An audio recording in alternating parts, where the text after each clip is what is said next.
Okay, when Parkinson's enters a marriage, it's called a throuple. So I wanted to explain how that relationship has evolved over the past 12 years. Okay, this podcast is going to be different. It's going to be talking about marriage and how Parkinson's enter into the picture. The story's a little complicated, and that's the way I put it when I started talking about the relationship you have with your wife once Parkinson comes into the picture. And I put that on my Facebook. I don't know that anybody's looked at that or even questioned that, but I'm going to talk about that in this podcast because I think it's important as far as transparency.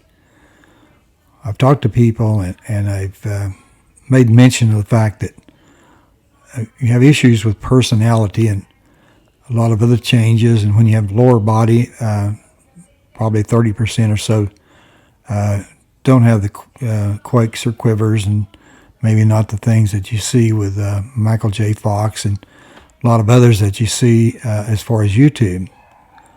I think you'll see some videos out there, and I reference those so you can look those up, but I make mention of those in this video and in this podcast. So I won't go back at this point and mention them again because you'll catch them later and you can write them down or look them up. What I wanted to spend at this time is talking about how, this is, I guess in 2024, my wife and I will be married 60 years. Can you believe that? We were married in 1964. So I wanted to go back and kind of talk about a few things and how maybe the first 48 years were different and maybe the last 12 were completely different. And that's when the Parkinson's first entered the picture was 2012. We really didn't realize that at the time. We'd had some other issues that came up, but I spent some time with a psychologist in Fayetteville, and I've got a copy of the record because it was kind of complicated at the time because we weren't sure exactly what it meant.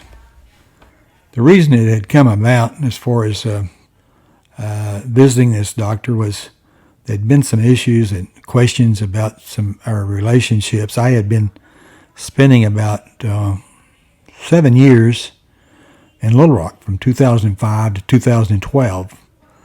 I worked through UBS Financial, and that was 2005 to about 2009, and in 2009 to 12 with MetLife Financial.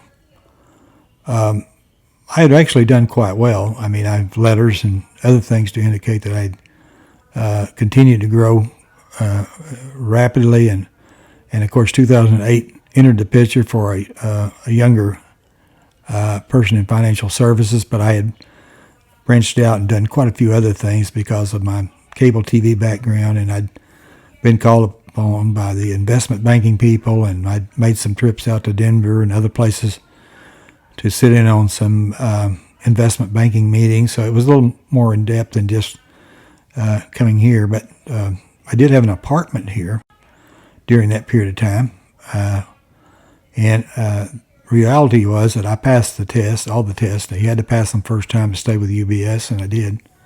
And that included the 5 and the other tests like the insurance and everything else that I need to pass, 66. So I had to do that, and I did that within the first year, and the expectation was that Sandy and Christy would move down to Little Rock, and we kind of let that ride for a while, but over a period of time, since it didn't happen, I guess it got to a point where it was getting rather expensive. I look back and it had to cost at least $100,000 or more to have a dual residence and going back and forth and still doing well, but Sandy had always been working for Sisters Flour, and she got a nominal pay there. It wasn't anything out of the normal, and she didn't have any ownership, so she had started doing some work in interior decorating, and that started making a little more money, but it wasn't a big amount of money. So that was one of the factors that kind of considered in when we started making the decision, well, we got to do something. We can't keep going back and forth. And I guess we'd had some strains on the marriage because I did travel a lot over, I guess once I'd sold the company, I did a lot of international travel, so that added to the complications. So when we were faced to make that decision, she decided she didn't want to move.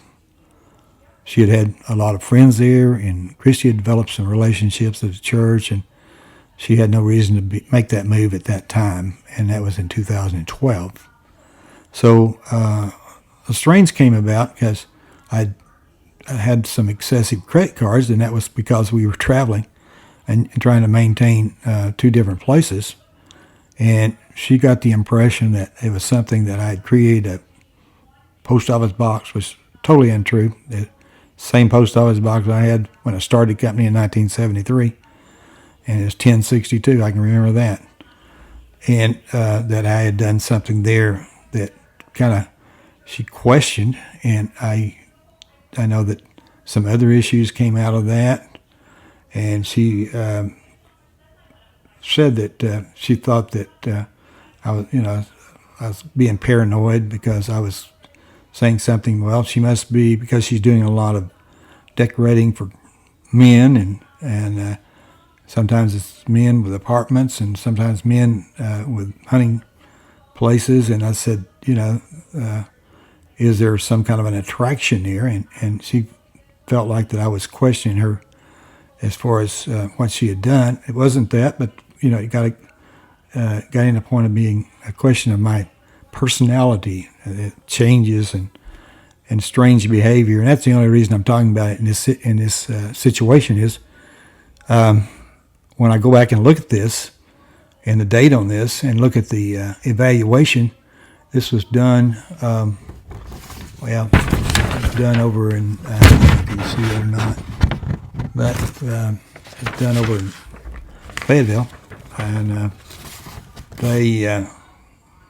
they went through everything, and they came back with some conclusions, and it was something I didn't think a whole lot about at that time because I kind of blew it off, but it talked a lot about some things about histrionic and paranoid personality and anxiety disorder and depression and things that you think about with Parkinson's. And so I thought, when I started looking at some of the things they had written up, they didn't connect the dots either. And so I wanted to bring that out and kind of in light of what we're talking about here. It says here, as far as recommendations, that individual therapy could prove beneficial in dealing and managing Mr. Lair's current indications of anxiety and likely depression. And boy, that's a tip-off for Parkinson's if nothing else is. So I wanted to bring that into the picture at this point because I had a thing that I did for our 50-year anniversary, which was 2 years later. And it was amazingly how that wasn't well received. I think after this issue had come out, my wife had thought, well, it's best for us to have, kind of a separation. It was a separation within the home. Obviously, we have a child with special needs, and so we tried to be careful about that. But at that point, and that's been 12 years, the relationship developed in, having separate rooms and also a lot of lack of intimacy, which is part of that relationship situation when you have separation. But we maintain a lot of things together and get along well, but still we have our separate interests and needs, and actually there's no touching or no way of having any part of intimacy. And I wanted to say that because when you start looking at the things that has to do with Parkinson's and the things that I've been dealing with, I can kind of track that back to that time, and then what happened as I was diagnosed, and that was in 2016, and that was 4 years later. And I've read, and I listened to different people that there could be a 5 to 10 years before you actually are diagnosed, and I'd just gone through a major back surgery, and it didn't really do what I thought it would do. They had a titanium rod and screws put in my back, and Dr. Vermani, who is a very well-known or I guess credentialed specialist in obviously Parkinson's here in Little Rock at UMS, is the one that we went through a lot of iterations, because I didn't think the Parkinson's looked like what I'd seen, because my thought was like a lot of other people, it has to be something that you sit and quake and quiver and have all kinds of issues, and mine's is probably more of a personality change or adjustment, and it also went into what that meant and what what I could do to obviously to maintain my physical capabilities. So I'll be talking about this a little bit later, but I wanted to give you that preview at this time. Any credit we had was based on Computer Utilities of the Ozarks. My wife didn't have any individual credit, so she had been at the start of the company, and it was done for tax purposes. She was getting 50% of the stock in CUO. And that company, we sold intellectual property when we sold the company in 1994, which meant that the company itself, as far as the corporation, remained active up until actually the virus. So we were still putting money through that company and filing taxes up until, obviously we're talking about 3 or 4 years ago, and so that would have been 2020 or 2021. But the idea there is that she was not active in the company, and I think more recently, when they put an LLC together, they structure it different, and so that led to some confusion as to how her credit might have been misused. Well, she didn't have any individual credit because she had never had any employment that would have created any more than $1,000 credit card. So it was all strictly something she was aware of, or she could have been aware of, because she was a secretary and owned 50% of the stock. So it wasn't anything that was done as maybe she had told some people without her knowledge, because she would have total knowledge of anything, because they sent out information all the time to the secretary on that. Following is Heather Kennedy, who's done a great job talking about changes in personality with people with Parkinson's. We call it creative adaptation. And just like the Seal song goes, you have to be a little crazy to survive Parkinson's. You have to have moxie and grit. You have to have perseverance. You have to be pretty brave. You have to have some courage, some tenacity. And it's okay to go outside the box, to be the outlier, to think about things. This adaptation, this creative adaptation, is kind of one of the things that saves us. So this invitation to do things differently, this invitation for creative adaptation, is actually a tremendous gift. It helps us to release fear and expectation. We can't simultaneously be frozen in fear and also living. And what do we want? We want more life. Our timeline feels finite. The tick-tock boom of watching our timeline get smaller in terms of our capacities and our capabilities. That's not for someone faint of heart, and it's also not easy to be around. Where to now?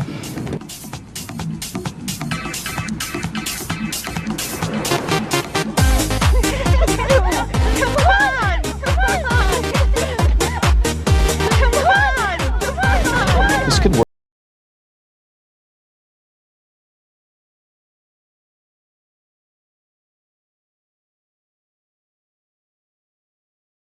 Six Flags. It's playtime. Hey there, I'm Mr. Parkinson 6. You may remember me as Mr. 6. I did some Six Flags commercials. Coming out of the bus, been dancing. You know, we like to have, now we have to fight for the right to party. But we still like to party. Every time I go to my doctors, you know, doctors with a plural, I find out I have early stages of something new. I started with AFib. You know, I got a pacemaker, right? TikTok. Also, I got type 2 diabetes. I've had major back surgery. I put the rod in and all those things. I've had removal of a cancerous tumor in my kidney lining. I've had Parkinson's, and I've still got Parkinson's, and I've always had Parkinson's. Some people say it's a level 2. Diabetic neuropathy. That affects you in your numbness in your feet. That slows down the dancing. You can't go all the dancing and do all the things with your hands and do all the other things, but it's hard to move those feet. So I'm scheduling some personal appearances. The idea there is to raise money for obviously for some of the charities that go along with this. Well, I'm a capitalist too, so it's yet to be determined exactly how much is going to be given to the charities. I'm sure there'll be a significant amount, depending on the situation and depending on the type of opportunities. But, these will all be shown on TikTok. It'll all be above board. I want to get out the message on rock steady boxing. You know how that interacts with Parkinson's. All the things there. There's a lot of things there that are on the social impact of being around other people and talking to other people with Parkinson's and things you can do. And of course, the spinal cord stimulator is the last thing I've done. Now, spinal cord stimulator sounds a little bit exotic. I'm more of a cyborg now. Obviously with the pacemaker, and now with the pacemaker in your back, which is the spinal cord stimulator. So, it's all about getting your feet and toes and getting rid of that neuropathy where you can drive and where you can dance. The end result is bring back my quality of life. That means dancing too. We like to party. You may have to fight for the right to party. Keep in mind, it's not all about older people extending their lives. I know that you're saying, well, you're just doing this to raise some money and keep your life going. Well, you remember this movie and the show that they shoot horses, don't they? Maybe you're too young, but it's all about being a guinea pig. Older people now are guinea pig for treatment for the younger people. And, my TikTok friends may have chronic back pain. I know I have lower back pain. And when you have lower back pain and you have feet that don't work and don't move, then you've got issues. So there's a lot of things there to be covered, and maybe it could help you. But I've traveled on business all over the world. Some of the places are pretty exotic. I've gone to catch piranha on the Amazon. Or I've been on TV in China, which that was exciting. And also, if you've been to Peru and Arequipa and in the Andes, one of the exotic foods there is cuy. It's a Peru delicacy. You may have guessed it, but cuy, if you want to look it up, is guinea pig.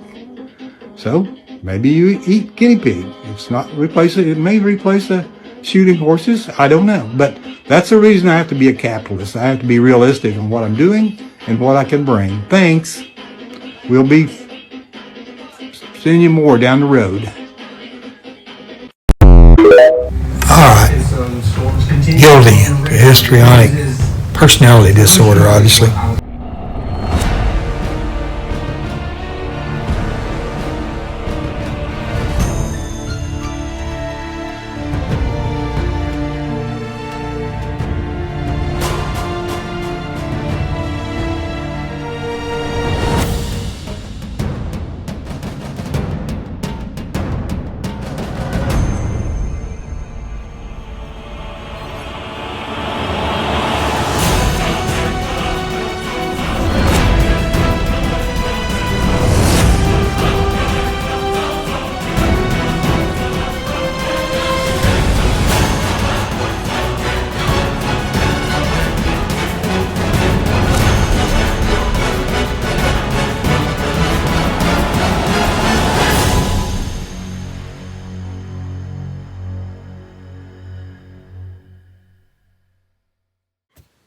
Okay, the following video was done about 10 years ago. In fact, it was done September the 3rd, 2014, because that would have been the 50th anniversary of our wedding. Of course, I'd been Sandy had not been too happy about having any celebration, and I think that was as a result of the issues we had in 2012, so I'd been 2 years earlier. And she also instructed me not to include her in Facebook or in any, I think the church not to include her in any announcements of anniversaries. So it got to the point there that the separation was for real. And I just wanted to make that clear that when I did this video 10 years ago, you can see I was probably about 30, 35 pounds heavier than I am now. But you can get an idea, maybe the conditions of my speech and also the opportunity I had there to be, the mobility I had, at least at that point. You can see a little of that. So that's all I'm trying to do with this clip at this point. You may have seen some of the commercials lately from Ford, and they kind of use the same thing about and or, and they're using the idea that, you know, they're going to give you a couple of things. In this case here, an activated liftgate and great gas mileage, and then they kind of think about what about bed and breakfast or bed or breakfast, and they're trying to make it sound like the competition has used the or versus the and. They had another one, and they really kind of got down here with, we think about sweet and sour chicken, and they were talking about what about sour chicken. The thing I want to get to as far as 1964, there's a lot of things that are and a lot of things that are or that's kind of developed over the last 50 years. The interesting part here, if you look there, and one of the people I always admired was Jim Gaskell, and always when he was doing funerals, he kind of made the setting back to the time that somebody was born. And so I think you're probably thinking, well, he doesn't look like he's 50, but you know, that's the way it is. But we do have a daughter who has got a lot of new parts, so it makes us a lot younger every time we're with her. So the other part is, you know, in '64, for fans around here, you had the Razorbacks. They were national champions, but the way they did it back then, they got the champion before the bowls. So Alabama was the champion before the bowls, but Razorbacks got to be there. And one of the interesting parts about that was they beat Texas that year. And going out to the Drake Field, all the 15,000 of us got out there, and they're all over the place. You'd never see that today, and things have changed, as we know, from that type of situation. We also know that the Cardinals, they came back, beat the Yankees, so a lot of good things about the Cardinals. Walmart, 1964. We've had people like Grace McCutcheon. She was one of the first employees, maybe the first one, but she attended church here, and she decided to take stock options, or maybe that's part of what Sam Walton wanted to do, but they were good friends. But that was something that we can think about 64. A lot of people today think about Branson, but when I was in high school, going back then, you know, you went to Rockaway Beach. Branson was just a way to get to somewhere else, whereas Springfield or Rockaway Beach. Things that happened during '64 was Clay beat Liston, and then we had the space program, and as you know, 5 years later they were landing somebody on the moon. And I got a son that was born between the time that somebody was landing on the moon and Woodstock, and I said, well, between those two things, that's probably why you're a lawyer, but that's the way things happened back then. Then we have the Vietnam situation. I think everybody understands what that was all about, and why maybe not what it was all about, the fact it did divide the country. And this is something that's interesting too. I think sometimes we get, and this is maybe what Sam Alexander was talking about the other day. This act prohibits, you know, as far as discrimination, race, color, religion, and national origin. But the funny, or maybe the odd thing is they get a lot of this right, but then if you start thinking about discrimination toward religion, you see that quite often in some of these stance that companies make, and the issues that they face. And you had the Hobby Lobby and Duck Dynasty and Chick-fil-A making quite a bit of news because they had a position and they were really getting discriminated against, and some people stood up for them, and some of the things has worked out. The other thing in '64 was the first Mustang.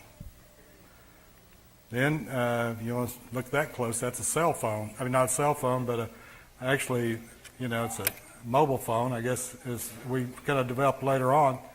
Now, the thing about today is there's 7 billion of them. You say, well, that's about as many as there are people. Well, the issue there is that some people have 2 or 3, but you can be in a place like this and do something wrong, and you maybe have your picture on Facebook or somewhere else. I mean, just everywhere you go, you're being watched. So people have got a little different situation to deal with. The 8-track. Now, today you could carry the music in your pocket or on your iPhone, so you don't have those anymore. It was a big deal when they went from, obviously, vinyl or the records to that. One of the big songs of '64 was Everybody Loves Somebody. James Bond was a big thing. The Beatles that came along, so that was big. As far as computers, I think this is kind of interesting. The 360 computer they show there was worth about $1 million, or it cost you about $1 million. And Bill Gates had to comment about if the car technology or GM had, I guess, progressed like the computer, you'd be driving $25 cars that get 1,000 miles to the gallon. Somebody from GM said, well, his Windows, they'd be crashing twice a day, and you'd have to stop and reboot. So there's a little bit of trade-off there.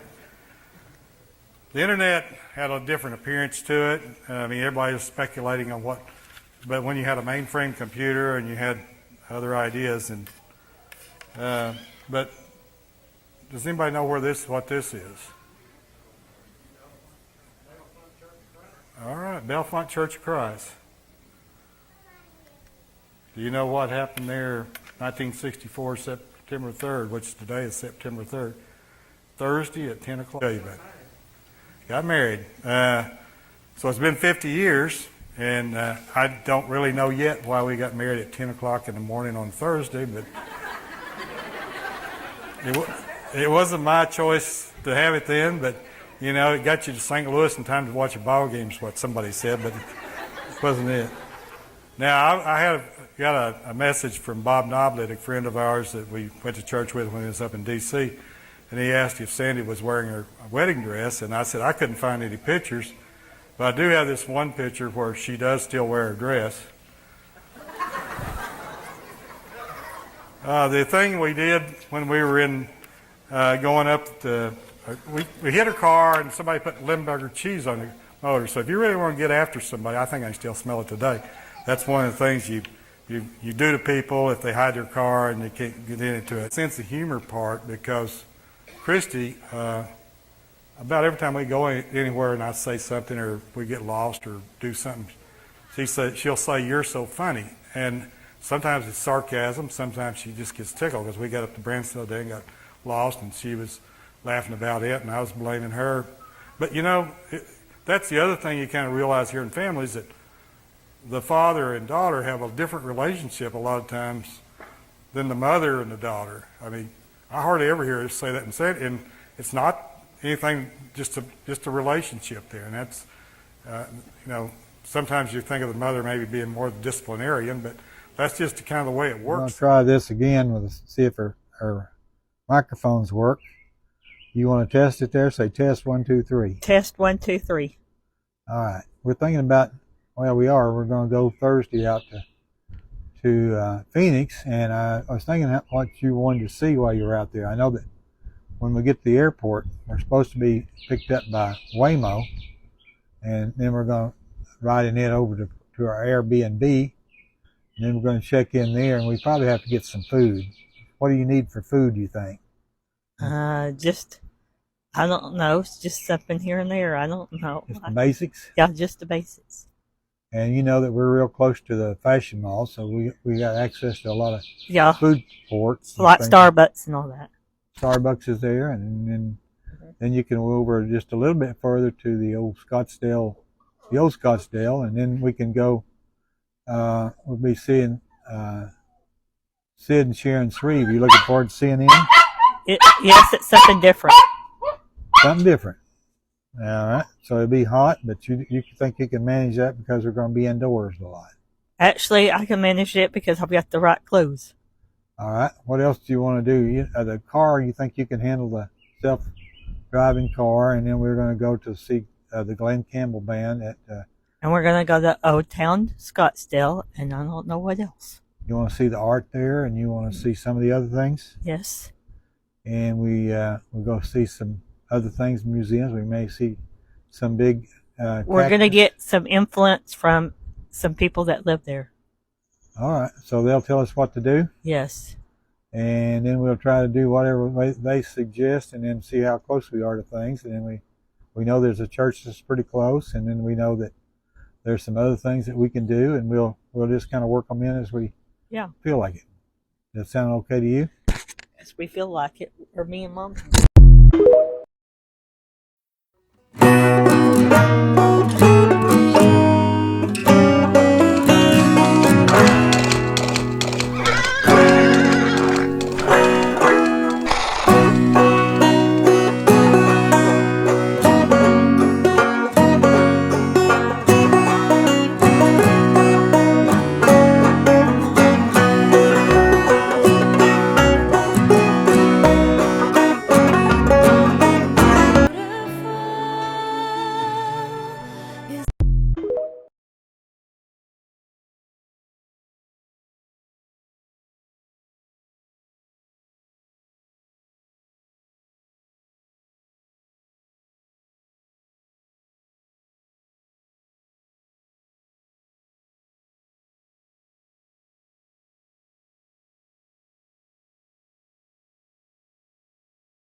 All right, the John Travolta clip, I use that because I want to kind of give the example that when I went to Harrison and returned to Harrison, I'd been D.C. and Louisiana and Kentucky and got back about 73, that I was there for about 50 years. And that's probably the same time frame when John Travolta, Staying Alive, first became popular with Saturday Night Fever, and then the last one was this last year, the Christmas commercial that he did. So it kind of is fitting, and I guess the song I use for myself is properly wrapped. This one is an example of go home and do it again. I think you knew what I mean, Mrs. Vagushin.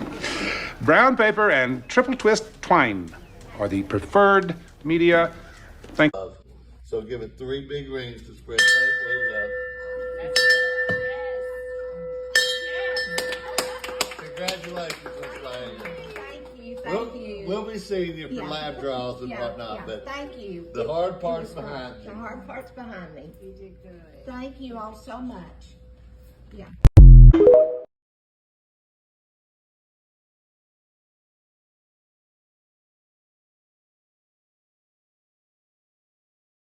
okay. You know, it's a nice neighborhood when the CEO of a large trucking company comes by to hand shovel snow. He's a good friend of our family and my wife, and we appreciate it. Okay, our last Christmas in the house, we were able to spend time with our grandson Cooper and granddaughter Sophie and our daughter-in-law, and we had a great time. All right, you can see my daughter Christy enjoying the snow from our back deck, and you can see me in my many disguises. This is Mr. Six from the Six Flags commercials. I enjoyed doing those for Parkinson's and Halloween. And then there's our dog. He's always looking to get in so he can get out.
This is Ali.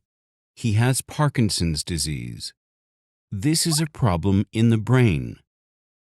It's not Ali's fault that he has Parkinson's. He isn't crazy. And it can happen to anyone. Because of this disease, Ali has some issues. But not all people with Parkinson's have the same issues.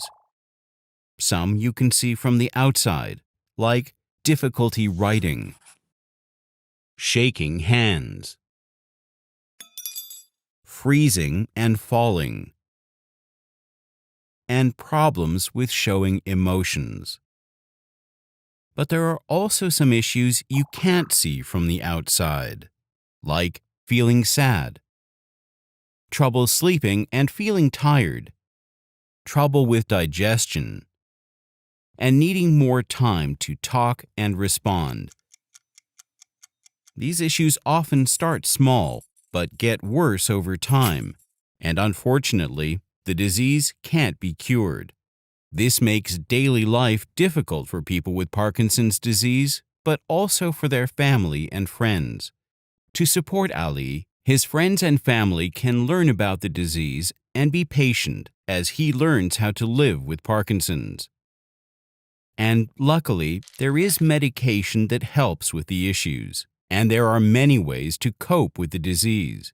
To receive good care, it is important to visit the right professionals. Visit a neurologist for diagnosis and medication. Visit a Parkinson's nurse for more information and to guide you to the right therapists. For example, a physical therapist for movement problems, an occupational therapist for problems with work and daily life, a speech therapist for speech and swallowing problems, a dietitian for advice on food, a psychologist for mental and relationship problems, and a social worker to support you and your family. Do you recognize the story of Ali? Go see your doctor for advice and help people with Parkinson's to have a good life.